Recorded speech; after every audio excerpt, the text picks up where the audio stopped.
তোমরা বিয়ে করবা 4টা গুণ দেখা, বলেন না কয়টা গুণ দেখা? আল্লাহর পয়গম্বর মুহাম্মদুর রাসূলুল্লাহ সাল্লাল্লাহু আলাইহি ওয়াসাল্লাম জানায়া দেয় 4টা গুণ দেখা নারীদেরকে বিয়ে করবা। 1 নম্বর লিমালিহা, সম্পদশালীতা দেখা বিয়ে করবা। কারণ যার ঘরে অভাব নাই এই কোন সময় অভাবের কারণে স্বভাব নষ্ট করবে না, ঠিক কিনা বলেন? এই জন্য 1 নম্বর গুণ হওয়া লাগবে সম্পদ আছে কিনা, সম্পদশালী কিনা। 2 নম্বর নবীজি সাল্লাল্লাহু আলাইহি ওয়াসাল্লাম বলেন ওয়ালি হাসাবিহা, বংশমর্যাদা কি পরিমাণ আছে, বংশ কি রকম সুসম্পর্ক আছে কিনা, উচ্চ বংশীয় কিনা। সম্মানিত বংশের মধ্যে বিয়ে করলে জামাই হিসেবেও সম্মানিত হওয়া যায়, ঠিক কিনা? আল্লাহর পয়গম্বর মুহাম্মদুর রাসূলুল্লাহ সাল্লাল্লাহু আলাইহি ওয়াসাল্লাম বলেন 3 নম্বর গুণ দেখবা লিজামালিহা, সৌন্দর্য দেখবা। কারণ স্ত্রী যদি সুন্দর না হয় রাস্তার দিকে ফেল ফেল করে তাকায়া থাকে লোকজন, ঠিক কিনা বলেন? আরে বোর দিকে না, ঘরে বউ যদি সুন্দর না হয় কোনো কোনো বেড়া আছে আরেকজনের বোর দিকে এমনি করে তাকায়, কথা কয় না নাকি? সব ফেরেশতা দেল দুয়ারে, ঘরে বউ রেখে আরেক বেটির লয়ে কথা কইতে যায় না। আমার নাগরপুরে আছে, দেল দুয়ারে নাই, যান। আবার কইবেন হুজুর এলাকায় এই এলাকার বিরুদ্ধে কইয়া যান, ভাই এত বড় সাহস আমার নাই। তো চিল্লা এখন এরকম আছে না নাই? এই জন্য নবীজি কয় 3 নম্বর গুণ যা আছে কি করবা, নারীর সৌন্দর্যতা আছে কিনা, লি জামালিহা। কারণ স্ত্রী যদি সুন্দর হয় তুমি সৌন্দর্যে বিমোহিত হয়ে থাকবা, অন্য নারীর দিকে তাকানোর কোনো প্রশ্ন আসে। 4 নম্বর গুণ দেখবা লিদিনিহা, মেয়েটা দিনদার কিনা। যদি মেয়েটা দিনদার হয়, মেয়েটা যদি আল্লাহ ভীরু হয়, এ কোনো সময় কোনো নাফরমানিতে জড়াতে পারে। যে তার আল্লাহকে ভয় পায়, আল্লাহর ভয়ের কারণে এ কোনোদিন পিতামাতার অবাধ্য হতে পারে না। যে নারী আল্লাহকে ভয় করে, আল্লাহর ভয়ের কারণে সে কোনোদিন স্বামীর অবাধ্য হতে পারে না। যেই নারী আল্লাহকে ভয় করে, আল্লাহর ভয়ে ভীত হয়ে যায়, এই কোনো সময় শ্বশুর শাশুড়ির অবাধ্য হতে পারে না। আওয়াজ করে কোন ঠিক না বেঠিক? এবার আসেন তাহলে, যদি যোগ্য মা নির্বাচন করেন তাহলে লাভটা কি? আমরা যারা মাযহাব মানি, আওয়াজ করে বলেন তো দেখি মাযহাব কয়টা? 4টা মাযহাব। 1 নম্বর হানাফি, বলেন নাম কি? 2 নম্বর শাফিঈ, 3 নম্বর মালিকি, 4 নম্বর হাম্বলি। এতটুকু বুঝছেন তো? তো আমি এখন আপনাদের কাছে যেটা বলবো, মালিকি মাযহাবের ইমাম মালিক রাহমাতুল্লাহি আলাইহি ওনার বাবার একটা বর্ণনা দিব, যে যোগ্যতা সম্পন্ন মা নির্বাচন করলে, একজন সঠিক মা নির্বাচন করলে সন্তান কিভাবে ভালো হয়।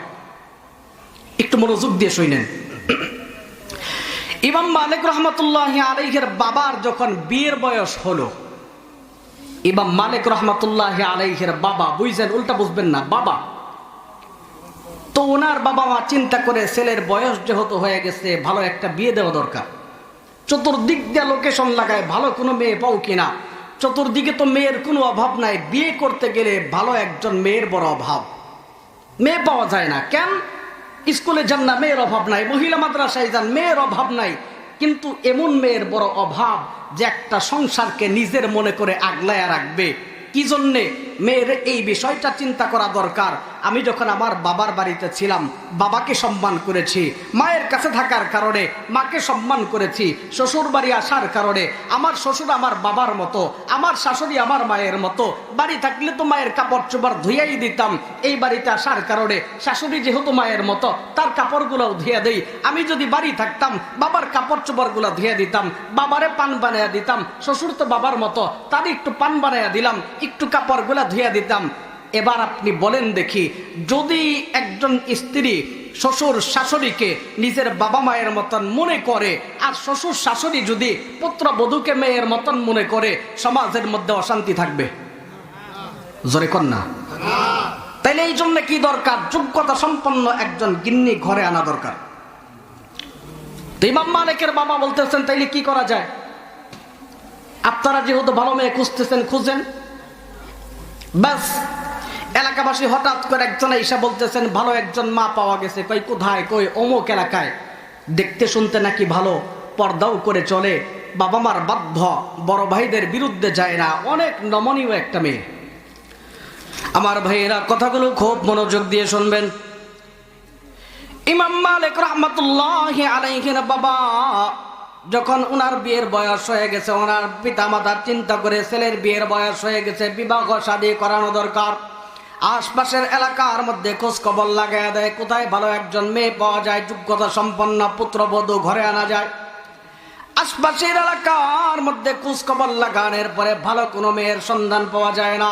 এলাকার মধ্যে মেয়ের কোনো অভাব নাই, কিন্তু ভালো মেয়ের বড় অভাব, যোগ্যতা সম্পন্ন মেয়ের বড় অভাব। আমার ভাইরা কথাগুলো খুব ভালো করে বোঝার চেষ্টা করবেন। ইমাম মালিকের বাবা মায়ের কাছে আইসা ইমাম মালিক রাহমাতুল্লাহি আলাইহির বাবার জন্য পাত্রীপক্ষ থেকে একজন আইসা কয়, আমাদের ঘরে একটা মেয়ে আছে, মেয়েটা দেখতে তেমন একটা সুন্দর না, কিন্তু একমাত্র ভয় করে কাকে বলেন না? আরো জোরে বলেন না কাকে? ডাক দিয়ে বলে, আমাদের ঘরে যে মেয়েটা আছে একমাত্র আল্লাহকে ভয় করে, আর কাউরে ভয় করে না। আমাদের পরিবারের কারো বিরুদ্ধে যায় না, এলাকার মধ্যে পর্দা করে চলে। বিশ্বাস না হয় খোঁজ নিয়ে দেখেন, এলাকার মধ্যে কোনো ব্যাড রেকর্ড নাই, বদনাম নাই। পরিবারের মধ্যে সদা সর্বদা ভদ্রতা বজায় রেখে চলে, কোনো সময় কারোর সাথে বেয়াদবি পর্যন্ত করে না, কারোর সাথে উচ্চ বাক্যে কথা বলে না। কারণ ভয় পায় কাকে? আল্লাহ পাক রব্বুল আলামিন রে ভয় করে। ইমাম মালিক রাহমাতুল্লাহি আলাইহির বাবার জন্য এরকম একটা বিয়ের প্রস্তাব আসার পরে তার পিতামাতা চিন্তা করে, তাইলে ছেলেরে এই জায়গায় বিয়ে করানো দরকার। ইমাম মালিকের বাবারে ডাক দিয়ে কয়, বেটা আমার, এই যে সুন্দর একটা বিয়ের প্রস্তাব তোমার জন্য আসছে, তুমি কি রাজি কিনা বলো? ছেলে ডাক দিয়ে কয়, মা, এত ভালো বিয়ের প্রস্তাব যেহেতু আসছে, তাইলে আর দেখা দেখির দরকার নাই, আমার জন্য তোমরা বিয়ের ব্যবস্থা করে দাও। মারহাবা কোন? আর জোরে কোন না মারহাবা? ইমাম মালিকের বাবা ডাক দিয়ে কয়, মা, আপনারা আমাকে লালন পালন করেছেন, আপনাদের কথার বাইরে আমি যাব না, আপনাদের বিরুদ্ধে আমি যাব না। যেহেতু এত ভালো একটা সম্বন্ধ, মেয়ে যেহেতু ভালো, পর্দানিসীন, আল্লাহরে ভয় পায়, পরিবারের অবাধ্য হয় না, পর পুরুষের সাথেও কথা বলে না, আপনি তাইলে এরকম একটা মেয়ে আমার সাথে বিয়ে দিয়ে দেন, আমার ঘরের বধূ বানায় দেন। পিতা মাতা পরিবারের সাথে যে কথা বইলা ওই মেয়েটারে ইমাম মালিকের বাবার সাথে বিয়ে দিয়ে দিয়েছে। ইজাব কবুল হয়ে গেছে, বিয়ে হয়ে গেছে, সুন্দর একটা শরীয়ত সম্মত বিয়ে হয়ে যাওয়ার পরে এবার স্বামী স্ত্রীর মধ্যে পরস্পর বাসরের পালা। বাসর ঘরে ঢোকার পরে ইমাম মালিকের বাবা তাকে দেখি বিবির চেহারা তেমন ভালো না, চেহারা বড় কালো। চেহারা কি বলেন না? আপনারা বলেন তো দেখি, চেহারা কালো বানাইছেন তিনি কে? আমি কি ইচ্ছা করে কালো হইছি নাকি? যে সুন্দর হইছে ইচ্ছা করে হইছে নাকি? আল্লাহ পাক রব্বুল আলামিন যেমনে বানাইছেন ওইটাই সুন্দর। আল্লাহ যারে যেমনে ভালো মনে করেছেন ওইভাবে বানাইছেন। ইমাম মালিকের বাবা বিবির চেহারার দিকে তাকানোর পরে আর চেহারার দিকে তাকানোর রুচি হয় না। এত গুণগান শুনলাম, কাজকর্ম খুব ভালো পারে, কারোর সাথে উচ্চ বাক্যে কথা বলে না, নামাজ রোজা যা আছে সব করে, কারোর সাথে বেয়াদবি করে না, কিন্তু চেহারার সাথে তাকে দেখি কাজকর্মের কোনো আভাস পাওয়া যায় না, চেহারা বড় কালো। আল্লাহর বান্দা চেহারার দিকে তাকাইয়া বিবির ছাইরা খাটের কোনায় যে বৈশা থাকে, বিবির দিকে তাকায় না, কথাও বলে না। বুঝছেন, বিবি কিন্তু দিনদার। আগেই বলছে কারে ভয় পায়? আওয়াজ করে বলেন না কারে? বিবি যখন এই বিষয়টা বুঝতে পেরেছে, আমার স্বামী আমার চেহারার দিকে তাকায় আমারে পছন্দ করে না, আমার সাথে কথা বলতে চায় না, আমার স্বামী আমার চেহারা দিকে পছন্দ করে নাই, এই জন্য আমার দিকে তাকাইতে পর্যন্ত চায় না। এই জন্য বিবি লাজ লজ্জা বাইঙ্গা লজ্জা সরবের মাথা খায়া যারে কয়, মাথার মধ্যে থেকে কাপড়ের আঁচল সরায়া আল্লাহ পাক রব্বুল আলামিনের কোরআনের আয়াত তিলাওয়াত করতে আরম্ভ করেছে। সুবহানাল্লাহ। আল্লাহর বান্দী তিলাওয়াত করতে আরম্ভ করেছি। আসা আন তাকরাহু শাইআন ওয়া হুয়া খায়রুল লাকুম ওয়া আসা আন তুহিব্বু শাইআন ওয়া হুয়া শাররুল লাকুম। আল্লাহু আকবার। আল্লাহর বান্দি তিলাওয়াত করে শোনায়। ও আল্লাহর বান্দা খুব ভালো করে শুনে নাও। তোমরা কোন বিষয়কে কল্যাণকর মনে করো, কিন্তু আল্লাহ কয় ওইটার মধ্যে কল্যাণ নাই। আবার কোন জিনিসকে তোমরা কি মনে করো, অকল্যাণকর মনে করো। আল্লাহ পাক রব্বুল আলামিন ওই সমস্ত বিষয়ের মধ্যে কল্যাণ রেখা দিয়েছে। বিবি বুঝাইতে চাই, স্বামী আমার, আপনি আমার এই কালো চেহারা দেখে আপনি আমারে পছন্দ করেন না, আমার দিনদারিতার খবর শুনেছেন, কাজকর্মের খবর শুনেছেন। ও প্রাণের স্বামী আমার, আমার এই কালো চেহারা আপনার পছন্দ হয় না, চেহারাটা মন মতন হয় না। কিন্তু একটা কথা খুব ভালো করে শুইনা রাখেন, যেই ভিতরটা, যেই কলবটা আল্লাহর ভয়ে প্রকম্পিত হয়ে যায়, তামাম দুনিয়ার মধ্যে ওই কলবটা মালিকের কাছে সবচেয়ে দামি হয়ে যায়। আরো জোরে কন্যা সুবহানাল্লাহ। কোরআন এমন একটা আয়াত, এই আয়াত তিলাওয়াত করার সাথে সাথে মালিকের বাবার মনটা নরম হয়ে গেছে। মনটা যিনি নরম করে দিয়েছেন বলেন তিনি কে? আল্লাহ পাক রব্বুল আলামিন আর এক আয়াতের মধ্যে কোরআনের প্রশংসা করেন। আল্লাহ কয়, হাদা বায়ানুল লিন্নাসি ওয়া হুদাও ওয়া মাউইযাতুল লিল মুত্তাকিন।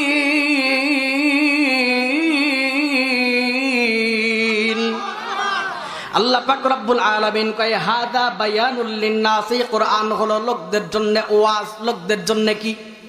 ওয়াজ। ওহুদা, এই কোরআন হলো লোকদের জন্য হেদায়াত। ওয়া মাউইযাতুল লিল মুত্তাকিন, এই কোরআন পরহেজগার যারা আছে, তাকওয়াবান যারা আছে, তাদের জন্য ওয়াজ, তাদের জন্য নসিহত। ইমাম মালিকের বাবাও বড় আলেম, এই আয়াত তিলাওয়াত করার সাথে সাথে মনটা নরম হয়ে গেছে, বিবির সাথে কথা বলতে আরম্ভ করে দিয়েছে। আল্লাহর বান্দা যখন বিবির সাথে কথা বলতে আরম্ভ করেছি, এক পর্যায়ে বিবির সাথে জিমা হয়ে যায়, মেলামেশা হয়ে যায়, সহবাস হয়ে যায়, অতি হয়ে যায়। আল্লাহ পাক রব্বুল আলামিন রাতের অন্ধকারে ইমাম মালিকের মাকে গর্ভবতী বানায়া দেয়। যারা আছেন আওয়াজ করে বলেন, সন্তান দান করার মালিক কে? ছেলে দান করার মালিক কে? মেয়ে দান করার মালিক কে? আল্লাহ পাক রব্বুল আলামিন আয়াতে কারিমার মধ্যে জানায়া দেয়, ওয়ালিল্লাহি মুলকুস সামাওয়াতি ওয়াল আরদি ইয়াখলুকু মা ইয়াশা ইয়াহাবু লিমান ইয়াশাউ ইনাসা ওয়া ইয়াহাবু লিমান ইয়াশাউ যুকুর আও ইউযাওয়িজুহুম যুকরানা ওয়া ইনাসা ওয়া ইয়াজআলু মান ইয়াশাউ আকীমা ইন্নাহু আলিমুন কাদির। আল্লাহ পাক রব্বুল আলামিন জানায়া দেয়, ওয়ালিল্লাহি মুলকুস সামাওয়াতি ওয়াল আরদ। ও বান্দারে, আসমান জমিন এগুলোর মাঝখানে যা আছে সবকিছুর ক্ষমতা কার? আল্লাহ পাক রব্বুল আলামিন কয়, বান্দা শুইনানে, সবকিছুর ক্ষমতা আমি আল্লাহর। ইয়াখলুকু মা ইয়াশা, আমি আল্লাহ যা চাই ওগুলোই তৈরি করে। আল্লাহ যদি বানায়, কেউ ঠেকানোর ক্ষমতা আছে? আল্লাহ যদি কয় দেশ থেকে খেদে দিম, রাখার ক্ষমতা কারো আছে? হাসিনা এত বাহাদুরি করেছে, 16-17 বছর অন্ধকারে ওর নামটা নিতেও ভয় পেয়েছে মানুষ, কিন্তু এমন ভাবে পলাইছে, আমার মনে হয় না চোরও অমনে পালায়, ঠিক কিনা? ভারত শত চেষ্টা করার পরেও রাখতে পারছে? কথা কয় না। এখনো ডরান নাকি আপনারা? আল্লাহ পাক রব্বুল আলামিন বলেন, বান্দারি, আমি আল্লাহ পাক রব্বুল আলামিন যা চাই সব বানাই, সব বানাইলে ঠেকানের মতো কেউ নাই। ইয়াখলুকু মা ইয়াশা, আমি যা চাই সব তৈরি করে, যা ইচ্ছা ওইটাই বানাই। ইয়াহাবু লিমান ইয়াশাউ ইনাসা, আমি আল্লাহ যারে চাই কন্যা দান করি। ওয়া ইয়াহাবু লিমান ইয়াশাউ যুকুর, আমি আল্লাহ যারে চাই তারে ছেলে দান করে। আও ইউযাওয়িজুহুম যুকরানা ওয়া ইনাসা, আমি আল্লাহ যারে চাই ছেলেও দান করি, মেয়েও দান করে। কার খেলা বলেন না? রাতের অন্ধকারে আল্লাহ পাক রব্বুল আলামিন ইমাম মালিকের মাকে গর্ভবতী বানায়া দিয়েছে। সকাল বেলা যখন ফজরের নামাজের আজান দেয়, তার আগে উঠে স্বামী আর স্ত্রী গোসল করার জন্য যায়। গোসল করে যখন ইমাম মালিকের বাবা ঘরের মধ্যে আসে নামাজ আদায় করবে, নামাজ আদায় করার পরে বিবির চেহারার দিকে আবার নজর পড়ে যাওয়ার পরে মনটা আরো খারাপ হয়ে গেছে। হাই হাই, এত সুন্দর দিনদারিতা দেখে আমার ঘরে বিবি আইনা দিল, জীবনে তো বিয়ে একবার, বাবা মা এটা কি ধইরা আইনা দিল, আমারে মনটা খারাপ হয়ে গেছে। এটা কোনো কথা? জীবনে তো বিয়ে একবার, আমার আব্বা আম্মা এটা করা বললো আমার লগে। হ্যাঁ, আমার এলাকায় একজনে বিয়ে করছে। রাগ হইতেছেন নাকি? বিরক্ত হইতেছেন মনে হয়? হুজুরে গেলে কি কোন কথা কি বোঝেন কিছু? আমার এলাকায় একজন বিয়ে করছে। তো বিয়ে করার পরে একেবারে পাত্রী দেখে অবস্থা খারাপ, কাউরেই পছন্দ হয় না। এই শুনেন, আমি আপনার মেয়েরে দেখতে যাবো, আপনার মেয়ে সুন্দর কিনা অসুন্দর ওইটা আমি দেখবো, আপনি আমারে দেখবেন না? কথা কয় না। আমি কালো, আমি কেন আরেকজনকে কালো কইতে যাবো? আমার চেহারা সম্পর্কে আমার ধারণা তো থাকা দরকার। আমি আরেকজনকে নিন্দাইলাম, আই হায় মেয়ে আটা পারে না, দাঁত এমনি খরে চলে, আমার নিজের অবস্থান দেখা লাগবে, আমি ওর সাথে যাই কিনা। কথা বলেন না কেন? আপনি শুধুমাত্র আরেকজনকে ঠকাইলেন, আরেকজনকে নিন্দাইলেন, নিজের অবস্থানটা দেখা দরকার। আরেকজনকে গরিব বইলা ছোট করলেন, আরেকজনকে অসহায় বলে দাবায়া রাখলেন, নিজের অবস্থান দেখেন। দেখেন আমি আর আপনি কতটুকু অসহায়। তো বাস বিয়ে করতে যাবে, মেয়ে দেখে মেয়ে মন মতন হয় না, এরকম মানুষ নাই সমাজে? দেখতে দেখতে অবস্থা খারাপ, পারলে তো পুরো দেশ দেখে, কিন্তু নিজের দিকে একবারও তাকায় না। তো বিয়ে করতে আইসা বাস হঠাৎ করে একটা কালো মেয়ে মন মতন হয়ে গেছে গা। কি মেয়ে?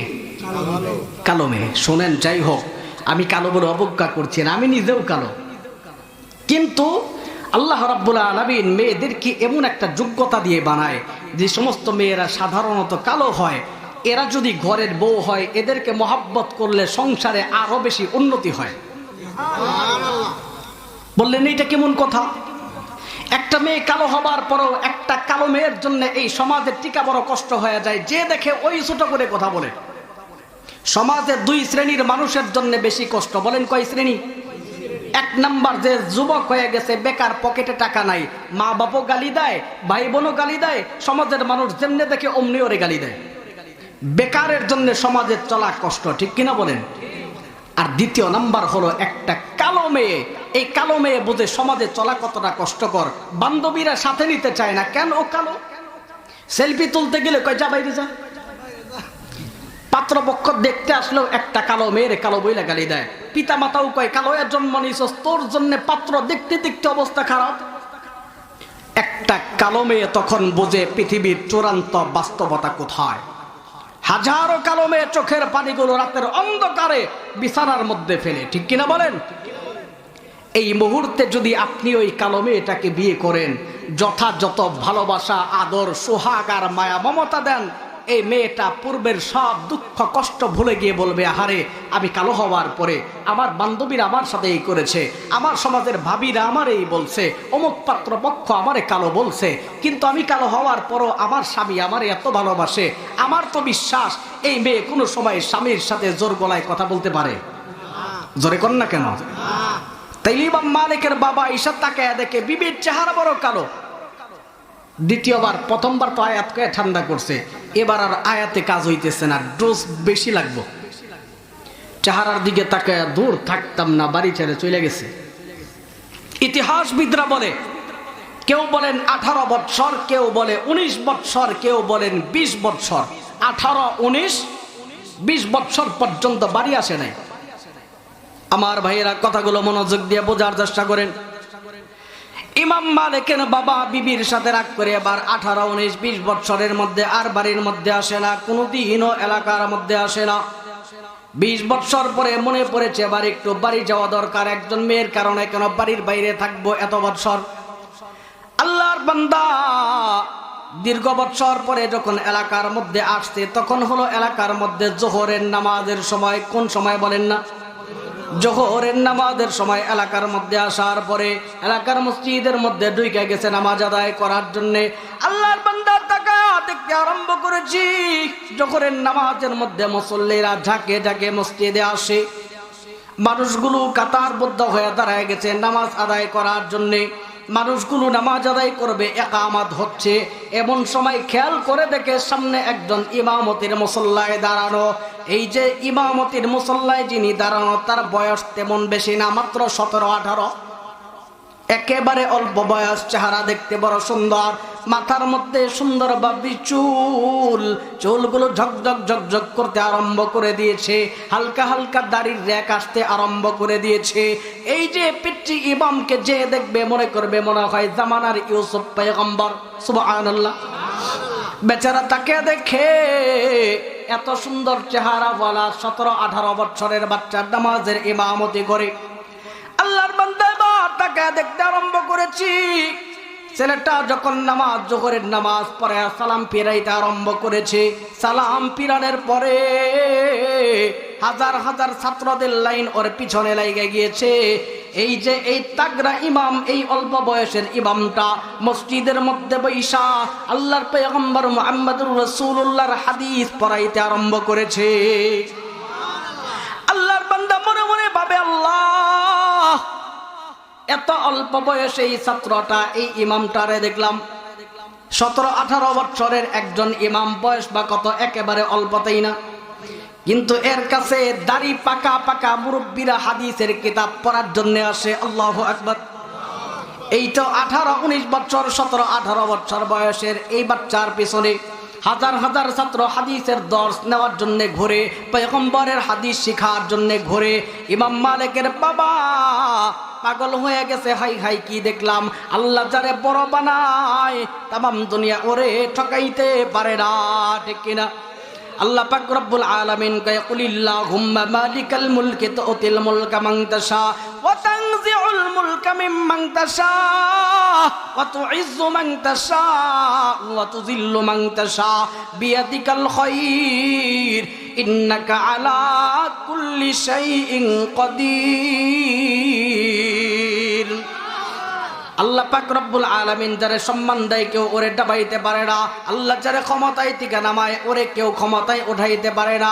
আল্লাহ পাক রব্বুল আলামিন যারে ইজ্জত দেয় কেউ তারে বেজ্জতি করতে পারে না। আল্লাহ যারে বেজ্জতি করে তামাম পৃথিবী মিলে ওরে ইজ্জত দিতে পারে না, ঠিক কিনা?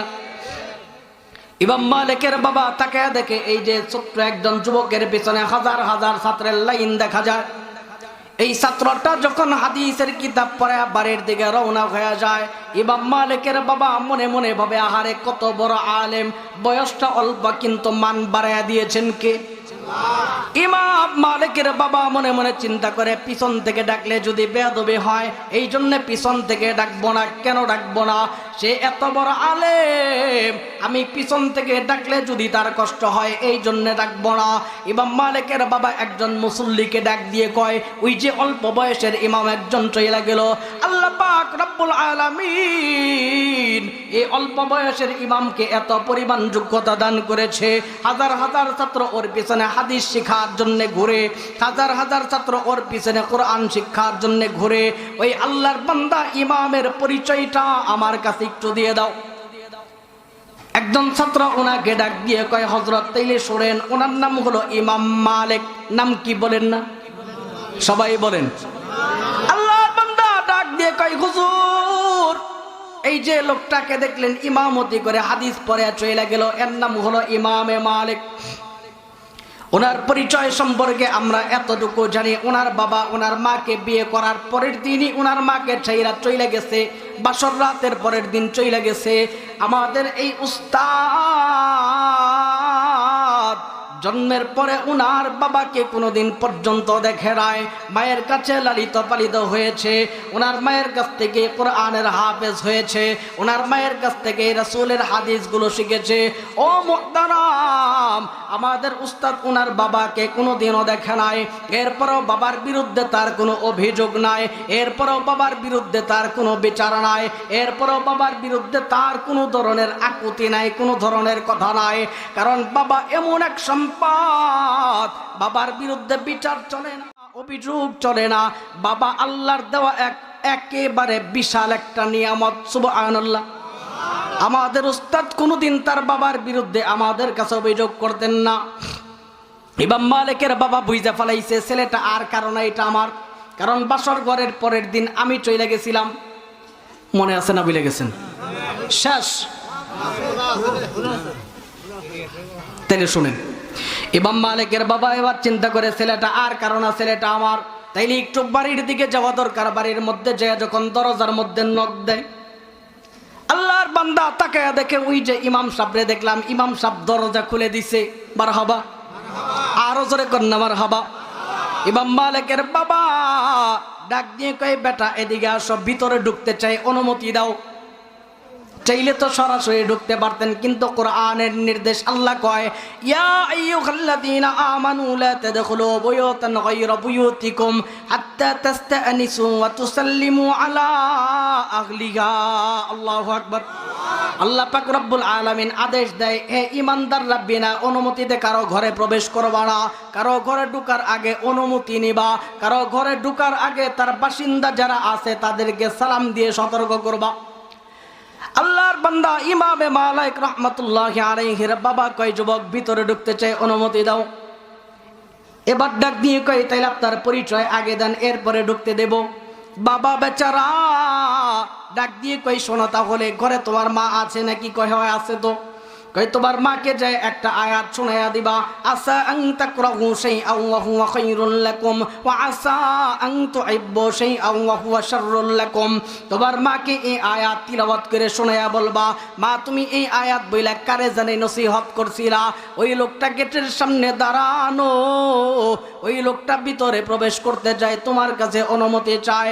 ইমাম মালিক রাহমাতুল্লাহি আলাইহি দৌড়ে যায় মারে কয়, মা ঘরের মধ্যে দরজার সামনে একজন ব্যক্তি দাঁড়ায়া এই আয়াতে কারিমা তিলাওয়াত কইরা আমারে শোনায়া দেয়, তুমি তারে চিনো কিনা তুমি আমাকে বলো।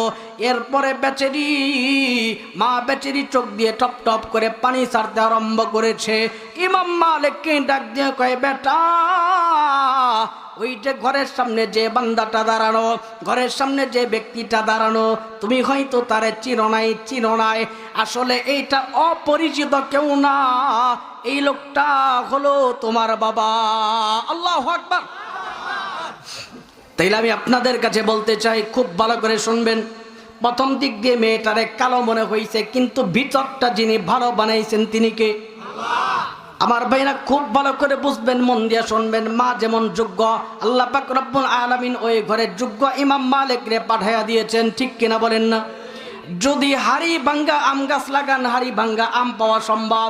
যদি টক মার্কা আম গাছ লাগান, হাড়ি ভাঙ্গা পাওয়া যাবে? জোরে কর না। আমরা তো ওই জাতি, বাস খুঁজতে যায় সুন্দর কিনা, ওইটা কিনা, এইটা। আমি সুন্দরের বিরুদ্ধে কিনা বল, আমি সুন্দরের বিপক্ষে কোনোদিনও না। আল্লাহ যেমন সুন্দর, আল্লাহ অমনে সুন্দরকে পছন্দ করেন, সুবহানাল্লাহ। আবার কালো বলে কারে অবজ্ঞা করবেন এই সুযোগ নাই। আল্লাহ কয়, লাকাদ খলাকনাল ইনসানা ফি আহসানি তাকওয়িম। আল্লাহ রাব্বুল আলামিন অবশ্যই মানুষদেরকে অধিক উত্তম করে সুন্দর করে বানিয়েছেন, সুবহানাল্লাহ। দেশে কালো হোক আর যাই হোক, বানাইছেন তিনি কে? তা আমরা তো শুধুমাত্র সুন্দর করি, বাহ্যিক সুন্দর দিকে পাগল হয়ে যায়, কিন্তু পরবর্তীতে ঘরে আনার পরে বাস এই সুন্দরের যন্ত্রণায় জইলা পুইরা মৃত্যুর আগ পর্যন্ত কবরে যেও মনে হয় বোকা লাগবে। কথা বলেন না কেন? ঠিক কইতে ডরান, হুজুর আপনি তো ওয়াজ করে যাইবেন, ঘরে তো যাওয়া লাগবে আমার, ডরাইতেছেন নাকি? হ্যাঁ শোনেন খুব ভালো করে। তাইলে বলবেন, হুজুর সন্তানের 1 নম্বর হক বলা হলো, বলেন কয় নম্বর হক? 1 নম্বর হক হলো সন্তানের জন্য যোগ্য একজন কি নির্বাচন করা? জোরে কোন না। সন্তানের জন্য যোগ্য একজন কি নির্বাচন করা? মা নির্বাচন করা। যদি যোগ্য একজন মা নির্বাচন হয়, এই ঘরে আল্লাহ রাব্বুল আলামিন দিনদার পরহেজগার পিতামাতার খেদমতওয়ালা সন্তান পাঠিয়ে দিবেন ইনশাআল্লাহ। এবার আসেন তাহলে, হুজুর বিয়ে তো করে ফেলছি, সন্তান আদি হয়ে গেছে, আগে কেন ওয়াজ করেন নাই? কইছিলেন এতদিন। শোনেন, আপনার জন্য সূরাত আছে 2টা। বলেন কয়টা? 2টা সূরাত। 1 নম্বর সূরাত হলো আল্লাহ রাব্বুল আলামিন মেয়েদের মনটাকে অতিরিক্ত নরম করে বানাইছেন, সুবহানাল্লাহ। যদি মেয়েদের মনটা নরম হতো, আমরা সন্তান যারা আছি ছোট্ট সময় বিছানার ডান সাইডে পেশাব করলে বা বাম সাইডে শোয়ায়, বাম সাইডে পেশাব করলে এই তো শীতের মধ্যে কুয়াশাগুলো পড়ে, মা নিজে সইরা যায়া শুকনা জায়গার মধ্যে শোয়া দিত আমাদেরকে। এই জায়গায় পেশাব করার পরে মা বেচারি পেশাবের মধ্যে ঠান্ডা জায়গায় শুয়া আমাদেরকে বুকে জড়ায়া সারাটা রাত পার করে দিয়েছে, ঠিক কিনা বলেন? যদি ওনার মেজাজটা করা হতো, যদি মার মন যদি শক্ত হতো, ঢের এই ছাতার মাথা দিয়ে কি করবো, যা বিছনার বাইরে, ঠিক কিনা বলেন? যেহেতু আপনার স্ত্রীও একজন মেয়ে, আল্লাহ ওই রকম মাতৃত্বের একটা বন্ধন, ওরকম একটা যোগ্যতা দিয়ে তাকে বানিয়েছেন। আপনি দৈনিক তারে বোঝান আপনি আমার বিবি, এই তুমি এরকম করলে কার কাছে যাব? তোমাকে ঘিরে আমার সুখ, তোমাকে ঘিরে আমার দুঃখ। অল্প বয়সে আমার সংসারে আসছো, মিলেমিশে থাকলে শান্তি, একেবারে যদি অমিল হয়ে যায় তাইলে তুমি আর আমি কষ্টে ভুগবো, সমাজবাসীর কিচ্ছু আসে যায় না। বিবি আমার, একটু আমার কথা শোনো। এইভাবে যদি বিবিরে বোঝান, আপনার কি বিশ্বাস বিবি আরো তেরামি করবে? আল্লাহ তো নরম করে বানাইছি, একটু জায়গা মতন একটু বোঝাইয়া দেওয়া, তাইলে। আশরাফ আলী থানভী রাহমাতুল্লাহি আলাইহি ওনার মালফুজাতের মধ্যে লিখে, দুইজন ব্যক্তি, একজন হলো মনিব আর একজন হলেন চাকর। দুইজন ভারতে বসবাস করে, দূরে একটা পথে সফর করার জন্য যাবে, ট্রেন সফর যাকে বলে। আল্লাহর বান্দারা যখন ট্রেনের মধ্যে উঠবে, মালিক বেচারা ভিআইপি সিট নিয়ে ওই যে চাকর বেচারা তারে নর্মাল একটা সিটের মধ্যে বসায়া দেয়। গোলাম বেচারা তেমন কিছু বুঝে না, তেমন কিছু চেনে না, এই জন্যে কয় জেনে শুনে কিন্তু নামবে না। আমি যেই জায়গায় যে তোরে ডাক দিব ওই জায়গায় নাইমা পড়বে, আর কোথাও কিন্তু যাবে না। গোলাম বেচারা ট্রেনের পিছনের সিটে যে একেবারে নিশ্চিন্তায় ঘুম লাগাইছে। দিন দুনিয়ার কোনো খেল নাই, আর কোনো দিকে তাকাতাকি নাই। আওয়াজ করে বলেন তো দেখি, শান্তির ঘুম যিনি দান করেন তিনি কে? আমার বাইরা, বাংলার জমিন নয়, শুধুমাত্র তামাম পৃথিবীর মধ্যে হাজারো মানুষ আছে লক্ষ লক্ষ টাকা দিয়া ওষুধ কিনাও ঘুমাইতে পারে না। অথচ গ্রামের কৃষক যারা আছে, সারাদিন পরিশ্রম করার পরে অল্প কিছু পান্তা ভাত খেয়ে রাতের পর রাত ঘুমায়, এরপরে এক ফোঁটা অশান্তি তাদেরকে স্পর্শ করতে পারে না, ঠিক কিনা? গোলাম বেচারা পিছনে বৈশা বৈশা ঘুমায়, মনিব সামনের দিকে ভিআইপি সিটের মধ্যে বসে বসে যায়, কিন্তু মনের ভিতরে কোনো শান্তি নাই। আল্লাহর বান্দা যখন সফর করতে আরম্ভ করেছে, সফর করতে আরম্ভ করতে যায় অর্ধেক রাস্তা যাওয়ার পরে মালিক বেচারা অসুস্থ হয়ে গেছে। কি হয়ে গেছে বলেন না? মারাত্মক অসুস্থ হয়ে গেছে। এক নাম্বার, মুখ দিয়ে বমি হচ্ছে, পিছন দিয়ে একেবারে পাতলা পায়খানা বের হচ্ছে, অবস্থা খারাপ। বমি করতে করতে, পাতলা পায়খানা করতে করতে অবস্থা এত পরিমাণ খারাপ, পেটের মধ্যে খাবার নাই, এখন শুধু মুখ দিয়ে রক্ত বের হয়, পায়খানার রাস্তা দিয়ে রক্ত বের হয়। অবস্থা ভালো না খারাপ? আরো জোরে কোন? অবস্থা বড় খারাপ। মৃত্যু সজ্জায় শায়িত, যে কোনো মুহূর্তে মরে যাবে। ট্রেনের মধ্যে যারা যাত্রী আছে তারা চিন্তা করে, হায় হায়, এই অবস্থায় যদি রাখা হয় যে কোনো মুহূর্তে আল্লাহর বান্দা দুনিয়া থেকে বিদায় গ্রহণ করবে। এই জন্য আপাতত ওরা হসপিটালে নেওয়া দরকার।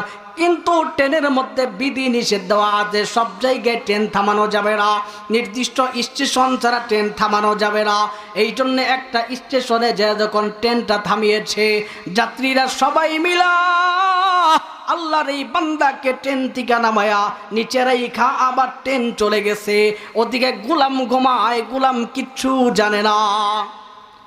আল্লাহর বান্দা এবার জমিনের মধ্যে যখন পড়ে আছে, ডান দিকেও কোনো লোকজন নাই, বাম দিকেও কোনো লোকজন নাই, মৃত্যু সজ্জায় শায়িত। হঠাৎ করে দূর থেকে একজন হিন্দু কুলি দেখতেছে, হাই হাই, একটা লোক সামনের দিকে মারা যায়। হিন্দু কুলি, কি বলেন না? হিন্দু কুলি একজন, এই যে বোঝা বহন করে তারে কুলি কয়। কুলি মনে মনে টেনশন করে, হাই হাই, আমার সামনে একজন লোক দুনিয়া থেকে বিদায় গ্রহণ করে, মনে হয় বেশি সময় বাঁচবে না। মনের মধ্যে একটা আকাঙ্ক্ষা নিয়ে আগায়, যদি এই লোকটা হিন্দু হয় তাইলে উপকার করব, যদি মুসলমান হয় তাইলে উপকার করা যাবে। কিতা যাবে? মনে মনে ও টেনশন করে, যদি হিন্দু হয় তাইলে উপকার করব, যদি মুসলমান হয় তাইলে ওর উপকার করা যাবে না। আল্লাহর বান্দা কুলি এই লোকটার কাছে আইসা ডাক দিয়ে কয়, এই আপনার নামটা কি? এখনো পর্যন্ত জানটা বের হয় নাই, জান এখনো পর্যন্ত আছে। আল্লাহর বান্দা জবানটা একটু খুলে, কিন্তু মুখ দিয়ে কোনো আওয়াজ বের হয় না, এত পরিমাণ দুর্বল। কুলি আবার জিজ্ঞাসা করে, এই আপনার নামটা কি? জবানটা একটু নড়ে, কিন্তু কিচ্ছু বোঝা যায় না। কুলি এবার কানটা আল্লাহর বান্দার মুখের কাছে লাগায় কয়, আপনার নামটা কি বলেন না? আল্লাহর বান্দা এবার শুধুমাত্র মুখটা নাড়ায়, কিন্তু জবান দিয়ে কোনো আওয়াজ বের হয় না, দুর্বল হয়ে গেছে। হঠাৎ করে কুলি শুনতে পায়, জবান দিয়ে আলতো করে একটা আওয়াজ বের হয়, এই নামটা হলো আব্দুর রহমান। আল্লাহু আকবার। আর জোরে বলেন আল্লাহু আকবার। আল্লাহর বান্দা কুলি মনে মনে ভাবে, হাই হাই তাইলে এটা মুসলমান আমাদের দুশমন, ওর উপকার করা যাবে না, ওরে টাইনা হসপিটাল পর্যন্ত নেওয়া যাবে না, ওর কোনো উপকারে আসা যাবে না, ওর কোনো খেদমত করা যাবে না। কিন্তু ইসলাম ডাক দিয়ে কই, শুনে নাও, হিন্দু হোক মুসলমান হোক যাই হোক না কেন, তোমার প্রতিবেশী যারা আছে, আশপাশে যারা আছে, তুমি তাদের খোঁজখবর নিবা, তাদের কল্যাণে কাজ করে যাবা। আরো জোরে কন্যা, জবান খুলে। আল্লাহর বান্দা কুলিয়ে খান থেকে যখন দূরে সরে যায়, কিছুক্ষণ পরে আল্লাহর এই বান্দা ধনী ব্যক্তিটা দুনিয়া থেকে বিদায় গ্রহণ করে। আল্লাহর বান্দা দুনিয়া থেকে বিদায় গ্রহণ করার পরে লাশটা যখন ট্রেনের স্টেশনের মধ্যে পড়ে আছে, আশপাশে কেউ নাই, হঠাৎ করে আশপাশে লাশটারে ঘিরে ফেলছে এলাকার লোকজন, একদল হিন্দু আর একদল মুসলমান। বলেন না, একদল হিন্দু আর একদলকে মুসলমান। লাশটারে ঘিরে ফেলছে। হিন্দুরা ডাক দিয়ে কয়, এই লাশটারে আমরা নিয়ে পুড়ে ফেলবো, আমরা দাহ করে দেব। মুসলমানরা কয় না, লাশটা আমরা নেব, রাসূলের সুন্নাহ অনুযায়ী ওরে গোসল করাবো, রাসূলের সুন্নাহ অনুযায়ী ওরে কাফন পরাবো, রাসূলের সুন্নাহ অনুযায়ী ওরে দাফন করাবো, আমাদের কাছে ছেড়ে দেন। এলাকার মধ্যে হিন্দু আর মুসলমানের মধ্যে মারাত্মক লেভেলের কিলাকিলি। হিন্দুরা কয় লাশ আমাদের, মুসলমানরা কয় লাশ আমাদের। দুই পক্ষের মধ্যে মারাত্মক সংঘর্ষ। এক পর্যায়ে এমন একটা পরিস্থিতি দাঁড়িয়েছে, উভয় পক্ষের ওপর হাতাহাতি করবে, মারামারিতে লিপ্ত হবে। কারণ মুসলমান এমন এক জাতি, প্রথমে কিছু বলে না, কিন্তু কিছু বললে আল্লাহর নাম নিয়ে ময়দানে ঝাঁপায়া পড়ে, ডান বাম তাকায়া তারা দেখতে চায়। আরো জোরে কন্যা। মুসলমানরা কয় আমাদের লাশ আমাদের দেওয়া লাগবে, হিন্দুরা ডাক নিয়ে কয় না, লাশ দেওয়া যাবে না, লাশ এটা আমাদের লাগবে। হঠাৎ করে ওই যে কুলি বেচারা দৌড়ে আইসা হিন্দুদেরকে কয়, এই শোন, মারামারি করিস না, লাশ মুসলমানদের দিয়ে দে। আল্লাহু আকবার, আর হযরত আল্লাহু আকবার। হিন্দু কুলি আইসা ডাক দিয়ে কয়, লাশ এটা মুসলমানদেরকে দিয়ে দে, আমাদের নেওয়া যাবে না। কয় কেন? কয় কিছুক্ষণ পূর্বে যখন এই আল্লাহর বান্দাটা, কিছুক্ষণ পূর্বে এই লোকটা যখন মৃত্যু শয্যায় শায়িত ছিল, আমি ওর কাছে আসলাম, মনে মনে চিন্তা করলাম, যদি আমাদের ধর্মের হয় তাইলে একটু সেবা যত্ন করব, আর যদি আমাদের ধর্মের না হয় তাইলে আর কোনো সেবা যত্ন করব না। এইরকম মন মানসিকতা নিয়ে যখন সামনের দিকে আসলাম, এই আল্লাহর বান্দাকে যখন জিজ্ঞাসা করলাম, এই আপনার নামটা কি? প্রথমে কিচ্ছু বলতে পারে নাই, জবান নড়ে, আওয়াজ আসে না। দ্বিতীয়বার জিজ্ঞাসা করলাম, আপনার নামটা কি? বলেন না, শুধুমাত্র জবান নড়ে কিন্তু আওয়াজ আসে না। তৃতীয়বার জিজ্ঞাসা করলাম, আপনার নাম কি? আল্লাহর বান্দা শুধুমাত্র জবান নড়ে কিন্তু আওয়াজ বের হয় না। চতুর্থবার আমার কানটা ওর মুখের কাছে লাগাইলাম, এই আল্লাহর বান্দার জবান দিয়ে একটা আওয়াজ বের হয়েছে, এই নামটা হলো আব্দুর রহমান। আরো জোরে কন্যা সুবহানাল্লাহ। আমি আপনাদের কাছে জিজ্ঞাসা করতে চাই, সারা পৃথিবীর মধ্যে একজন হিন্দুর নাম আব্দুর রহমান আছে, খ্রিস্টানের নাম আছে, বৌদ্ধের নাম আছে, চাকমার নাম আছে। আমার ভাইরা, আব্দুর রহমান একমাত্র মুসলমানরাই রাখে, কারণ আল্লাহ পাক রব্বুল আলামিনের একটা নাম হলো আর রহমান। আল্লামাল কুরআন, খলাকাল ইনসান, আল্লামাহুল বায়ান। আল্লাহু আকবার। এই জন্য কবি তার কিতাবের মধ্যে জানায়া দেয়, আল্লাহ আল্লাহ কিয়া মজা মুর্শিদ কি মাই খানাম হে, दोनों आलम की हकीकत एक पैमानाम है, दोनों आलम की हकीकत एक पैमानाम है, शम्अ में हिम्मत कहा जो एक परवानाम है, लुत्फ जीने में नहीं जल जल की मर जाने में है, लुत्फ जीने में नहीं जल जल की मर जाने में गे। अल्लाहु আকবার। লাগবে মেয়ে হইলে কিন্তু আজান একামত কিচ্ছু দিন না, মেয়ে হইলে আজান একামত কিচ্ছু দেখছেন, আবার স্বীকারও করে। শোনেন, আমাদের এলাকার মধ্যে আমরা যখন সকাল 10টার সময় শুনতাম যে আজান হইতেছে, তাইলে বুঝতাম কাম সারছে, মনে হয় পরের দিন মিষ্টি কিছু আইতেছে। কেন কন্ত কি হইছে? জোরে কর না। আর যদি মেয়ে হইতো, আজান একামত কই দিয়ে হইছে না না হইছে, বাপরে 3 দিন পরে গোসল করান লাগতো। কেন? কই মেয়ে হইছে কিল্লাইগা। আবার কোন কোন এমন আছে বউরে তালাক পর্যন্ত দিতে চায়, এরকম আছে না নাই? বলেন মহিলা কি মেয়ে বানাইছে ইচ্ছা কইরা? কে বানাইছেন? আপনি মহিলার কন্যা হওয়ার কারণে পেটের দিকে কন্যা জন্ম নিয়েছে, এই জন্য মহিলার উপরে রাগ করলেন। রাগ মূলত বোর সাথে হয় নাই, কার সাথে হয়েছে? তেত রাগ পারেন, বললো গে দেখান, ওই জায়গায় পারলে দেখান না রাগ কি করা পারেন দেখেন গে যান। তাহলে কি করবেন? ছেলে হোক মেয়ে হোক, ডান কানে আজান বাম কানে কন্যা, ডান কানে আজান বাম কানে, ডান কানে আজান বাম কানে। হক বললাম দুইটা। এক নম্বর হক যোগ্য মা নির্বাচন করা, দ্বিতীয় নম্বর হক ডান কানে আজান বাম কানে ইকামত। বলবেন হুজুর ডান কানে আজান বাম কানে ইকামত দিলে লাভটা কি? লাভ হলো শুনেন, করোনা ভাইরাস যখন মহামারী ছিল, এই অবস্থায় যদি কেউ বাইরে যাইতে চাইতো, বিদেশ যাইতে চাইতো, আগে কইতো করোনার সার্টিফিকেট দেন। কই কেন? কয় টিকা দুইটা নিছস কিনা, নইলে এইটার ভিতরে ভেজাল থাকতে পারে। কি জন্যে? ওর থেকে করোনা ভাইরাস ছড়াতে পারে। ঠিক তেমনি আজান একামত, এইটা এমন দুইটা ডোজ, আজান দেওয়ার সাথে সাথে একামত দেওয়ার সাথে সাথে আল্লাহ রাব্বুল আলামিন এই সন্তান থেকে শয়তানকে দূরে সরাইয়া দেয়। আরো আসতে কোন সুবহানাল্লাহ। সুবহানাল্লাহ কইলে কি কষ্ট হয়? মহিলারা শুনলে গুনাহ হইব। তো জবান খুলে কন্যা সুবহানাল্লাহ। আজান আর একামত এমন একটা দোষ যে আজান আর একামত দেওয়ার সাথে সাথে রব শয়তানকে দূরে সরাইয়া দেয়। আর শয়তান যখন দূরে সরে যায়, এই শয়তান কোনো সময় আপনার এই কলিজার টুকরা সন্তানকে বিভ্রান্ত করতে পারবে।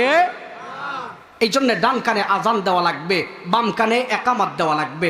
এটা গেল দ্বিতীয় নাম্বার হক। তৃতীয় নাম্বার হক যেটা, তৃতীয় নাম্বার হক হলো সন্তান যখন জন্মগ্রহণ করবে 7 নাম্বার দিনে সন্তানের চুলগুলা চাইসা ফালাইয়া দিয়া, ওগুলো শুকাইয়া একটু ওজন করে ওই পরিমাণ স্বর্ণ অথবা রূপা সন্তানের পক্ষ থেকে সদকা করে দিবেন।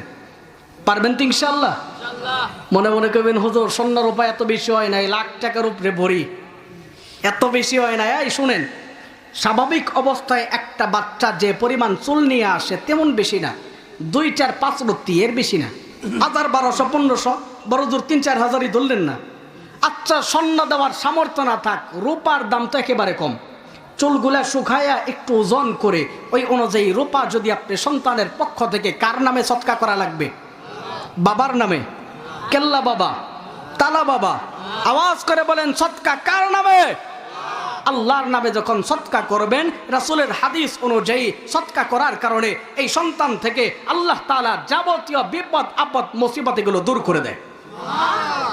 7 নম্বর দিন আরো একটা আমল আছে, সন্তানের পক্ষ থেকে আকিকা করা। কি করা? আকিকা করা। যদি ছেলে হয় 2টা বকরি, যদি মেয়ে হয় 1টা বকরি। যদি ছেলে হয় কয়টা বকরি? যদি মেয়ে হয় কয়টা বকরি?